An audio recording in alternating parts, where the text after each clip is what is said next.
खेसारी लाल यादव बचपन में एक मंडली के साथ प्रोग्राम करने जाते हैं। उस समय जीप में सवार होकर पूरी मंडली चलती है और वो जीप जिन्होंने देखा होगा उनको याद होगा कि उस जीप की बॉडी बंद नहीं होती है, बॉडी खुली होती है। और छोटे से खेसारी रास्ते पर चलते हुए जीप से गिर जाते हैं। गिरकर वो ढुलकते हैं और ढुलकते ढुलकते कुछ दूर चले जाते हैं।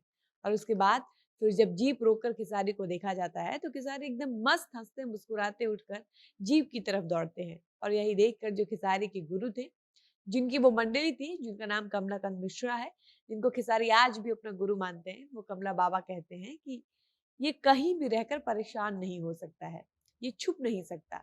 और ये सारी बातें कमला बाबा खेसारी के लिए कहते हैं। वो कहते हैं कि किसी भी मुश्किल परिस्थिति में खेसारी ऊपर उठकर निकल आता है, जैसा कि खेसारी का फसल होता है। और तब वही कमला बाबा जिनकी मंडली में खेसारी झाल बजाते थे, उन्हीं से सीख कर खेसारी ने गायकी शुरू की। वो कमला बाबा खेसारी को मजाक में कहते हैं कि एकदम तुम खेसारी बाड़ा, मतलब कि आप तुम खेसारी के पौधे की तरह हो, तुमको कुछ होता ही नहीं है, ऊपर से तुमको कुचल भी दिया जाए तब भी तुम ऊपर उठोगे।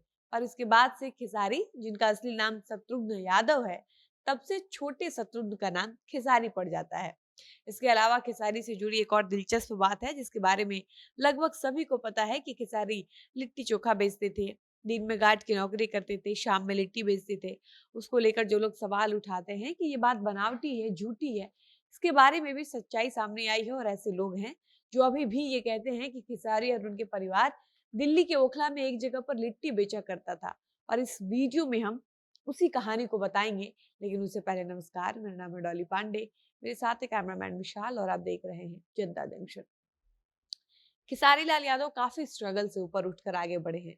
वो आज इतने बड़े सुपरस्टार हैं तो इसके पीछे एक लंबी चौड़ी स्ट्रगल की कहानी है, जिसके बारे में खेसारी कहते हुए कई बार कैमरे पर रोते हुए दिखे हैं। इसके अलावा खेसारी की टीम के लोग बताते हैं कि बहुत सारी चीजें खेसारी कैमरा पर खुलकर नहीं बोलते, लेकिन जब वो अपनी कहानी सुनाते हैं तो एकदम आंख में आंसू आ जाता है। लोग भले कहते हैं कि खेसारी की बातें बनावटी हैं, खेसारी जानबूझकर अपना स्ट्रगल दिखाना चाहते हैं, लेकिन जब इसके बारे में खेसारी से पूछा जाता है, उनकी टीम के लोग बैठकर खेसारी से जब अकेले में बात करते हैं, तब ये सब खेसारी सुनाते हैं। अपने स्ट्रगल की दास्तान जब उन लोगों को बताते हैं तो पूरी टीम की आंखों में आंसू आ जाता है। और ये पूरी कहानी एक इंटरव्यू में बता रहे हैं उनके सबसे करीबी राइटर अखिलेश कश्यप। अखिलेश कश्यप उन लोगों को जवाब देते हैं जो कहते हैं कि खेसारी की ये कहानी बनावटी है, वो लिट्टी चोखा बेचा करते थे, ये सारी बातें झूठी हैं। ऐसे लोगों को अखिलेश कश्यप जवाब देते हुए कहते हैं कि कुछ ही दिन पहले दिल्ली में हम लोग शूटिंग करने गए थे। आपने इंटरनेट पर एक वीडियो देखा होगा जब दिल्ली में एक मंदिर में खेसारी लाल बैठकर एकदम अपने पुराने अंदाज में, व्यास के अंदाज में हारमोनियम बजाते हुए वो गा रहे थे। रामायण का एक प्रसंग का वर्णन करते हुए अपने गानों में वो गा रहे थे। और तब वो दिल्ली में ही होते हैं। और इसी समय की बात अखिलेश कश्यप बताते हैं कि जब हम लोग दिल्ली गए थे तब हमने पता किया कि किस जगह पर खेसारी लिट्टी चोखा बेचने जाते थे। तो कई सारे लोग ऐसे सामने आए जिन्होंने बताया कि हमने खेसारी के परिवार को लिट्टी बेचते हुए देखा है। दिल्ली का ओखला जगह और उस ओखला इलाके में एक ऐसा चौक, छोटा मार्केट जहां पर खेसारी का पूरा परिवार मिलकर लिट्टी बेचा करता था। खेसारी के पिताजी हो, खेसारी लाल यादव खुद हो या उनकी पत्नी चंदा देवी हो, सब लोग इस काम में हाथ बटाते थे। और खेसारी लाल यादव अभी हाल ही में उधर गए थे।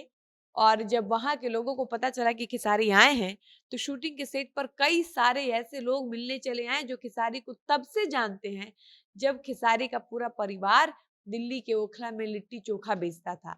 ये सारे लोग खेसारी से आकर मिलते हैं। खेसारी की दरिया दिली की तारीफ करते हुए अखिलेश कश्यप बताते हैं कि वो इतने जमीन से जुड़े हुए इंसान हैं कि सुपरस्टार बन जाने के बाद भी उनके अंदर थोड़ा भी घमंड नहीं है कि खेसारी अब किसी को पहचानते नहीं है, ऐसा खेसारी महसूस भी नहीं होने देते हैं। अखिलेश कश्यप कहते हैं कि खेसारी लाल यादव सबसे मिलते हैं, अपने पुराने दिनों को याद करने लगते हैं। खेसारी की जमीन से जुड़े होने की एक और दिलचस्प कहानी अखिलेश कश्यप सुनाते हैं कि जब वो किराए के मकान में रहते थे तो 2 कमरों का उनका एक फ्लैट हुआ करता था। और उसमें बेड की कमी के चलते एक बक्से पर बिछावन बिछा दिया गया था। खेसारी लाल यादव आते हैं और इस बक्से पर सो जाते हैं। अखिलेश कश्यप और उनके घर वाले कहते हैं कि आप इस बेड पर सोइए, उसके लिए अच्छे से व्यवस्था कर दिया गया है। लेकिन खेसारी नहीं मानते हैं, कहते हैं कि हमने भी ऐसी कितनी रातें ऐसे ही बक्सों पर जमीन पर सोकर बिताई है और हमको इस बक्से पर सोकर आनंद मिल रहा है, अपना पुराना दिन याद आ रहा है और अंदर से खुशी हो रही है कि मैं कहाँ से कहाँ पहुंच गया। इसके अलावा अखिलेश कश्यप बताते हैं कि खेसारी को बिल्कुल घमंड नहीं है कि वो स्टार हैं। उनको अलग से ट्रीटमेंट मिलना चाहिए, वो ऐसा कुछ भी नहीं सोचते हैं। वो अगर गाड़ी में 4-5 लोग बैठे हैं तो बीच में आकर या गाड़ी के सबसे पिछली सीट पर कहीं भी जाकर बैठ जाते हैं। उनको इस बात का घमंड नहीं है कि मेरी ही गाड़ी है तो हम सबसे आगे बैठेंगे, फैल कर बैठेंगे। और इन सब स्ट्रगल की बातों को सुनकर खेसारी के लिए मन में और सम्मान एकदम से बढ़ जाता है कि कोई कितना भी खेसारी को उनके दूसरे आदतों की वजह से ट्रोल कर ले, लेकिन खेसारी जिस तरह से मिट्टी से उठकर आसमान तक पहुंचने वाले कलाकार हैं, ये हमेशा से छोटे शहरों से, गांव से आने वाले लोगों के अंदर जोश भरता रहेगा। उनको उनका उम्मीद कायम रखेगा। जब भी मुश्किलें आएंगी तो खेसारी को देखकर उनके मन में हिम्मत आएगा। बाकी खेसारी ने जो कुछ भी किया है, उनके लिए सम्मान तो हमेशा मन में रहेगा। बाकी आपको खेसारी के संघर्ष की नई कहानी, दिलचस्प कहानी कैसी लगी? अपनी राय बताइएगा। वीडियो को समाप्त करते, मिलते हैं नए वीडियो में। धन्यवाद।